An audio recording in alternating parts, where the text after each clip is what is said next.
弟兄姊妹平安，今天是2023年的2月23号。今天的经文是诗篇51篇第1节到第17节，约拿书第3章第1节到第10节，罗马书第1章第1节到第7节。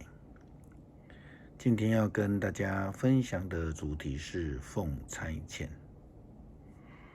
昨天在撒灰节的经文分享当中，我们谈到了尼尼微全城的人们都撒灰披麻来对上帝表达忏悔之意。这个结果是因为有一个人他受了上帝的差遣，虽然他原本是不愿意，甚至违抗上帝的意思，逃离了上帝要他去的一个方向，但是他最后还是接受奉上帝的差遣，去到了尼尼微城，传递上帝惩罚的决定，同时也提供了一个悔改的机会。再过几天就是台湾的228和平纪念日了，是因为发生在1947年228事件，这是一个不平安的事件。当时候的台湾人大概每300个人当中就有1个人被杀害，这是一个非常严重的屠杀事件，受难者更是不计其数，特别是在随后而来的白色恐怖时期所带来的不平安之社会动荡。最近有些人提到赦免，又说到继续往前走的说法。是的，我们的日子是要往前，但是另外一个想法，赦免呢，则必须要有对象，要有认罪的人，要有愿意悔改的人。那如果没有的话，赦免是如何可以赐下来呢？就如同耶稣基督所说的，生病的人才需要医生。那很明白的，那没有病人，医生还需要吗？当我们看到一个和平的讯息、悔改的福音在传递的时候，我们必须要清楚是否是上帝的旨意，或是应当要走的那一条路。约拿虽然原先违抗了上帝的命令，虽然他很不甘愿，也不认同上帝的旨意，但是他仍然说了上帝要他说的话，就是警告罪恶之城的人关于上帝的惩罚。就在尼尼微全城认罪、披麻、撒灰，表达悔改之心之后，上帝就赐下了赦免之恩，赦免了他们的罪，除掉了他们的刑罚。这是上帝差遣仆人的目的，为了要使人归向他，将他的赦免的救恩赐给了那些最需要且愿意认罪悔改的人们。圣经记载，上主再一次向约拿说话，他说：你往尼尼微那大城去，向那里的人宣告我吩咐你说的话。约拿服从上主的命令，就往尼尼微去。那是一座极大的城，需要3天的时间才走得完。约拿进城走了1天的路程，就宣告再过40天，尼尼微城要被毁灭了。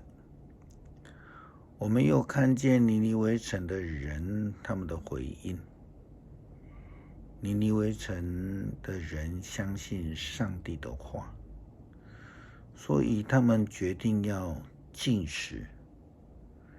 城里的所有的人，无论大小，都披上麻布，表示痛悔。尼尼微王听见这消息，就离开宝座，脱下王袍，披上麻布，坐在灰中。他向尼尼微人发出通告说，这是王和他的大臣颁布的命令，人、牲畜、牛羊都不可吃东西，不准吃，也不准喝。人和牲畜都要被披上麻布，每一个人都必须恳切地向上帝祈祷，并且停止邪恶的行为，不做强暴的事。也许上帝会因此改变他的心意，不再发怒，我们就不至于灭亡。也因为尼尼微城的人们诚心实意地认罪，并且悔改转向上帝，因此就赐下了赦免之恩。上帝看他们所做的一切，看到他们放弃了邪恶的行为，于是改变心意，没有把他原先宣布的灾难降给他们。就如同我们前面说到的，赦免有一个清楚的对象，有个愿意认罪悔改的人。如同新约保罗也是一样，他是奉上帝的选召，上帝的差遣，成为福音的使者。这福音在很久以前就已经透过众先知所应许的了，就是透过耶稣基督，上帝的独生子所要赐下的恩典。保罗原先不承认耶稣是基督，如同那一些犹太教的领袖一样，甚至还迫害一切跟随耶稣基督的人们。但是他们呼召之后，就完全的改变了，甚至为耶稣是基督，是永生上帝的儿子这件事而与人辩论。罗马书开始的时候，保罗就表明了自己的信仰态度以及蒙差遣的职责。他说，我是基督耶稣的仆人保罗，上帝选召我做使徒，特派我传他的福音。这福音是上帝在很久以前借着他的众先知在圣经上所应许的，内容有关他的儿子，我们的主耶稣基督。从身世来说，他是大卫的后代；从圣洁的神性来说，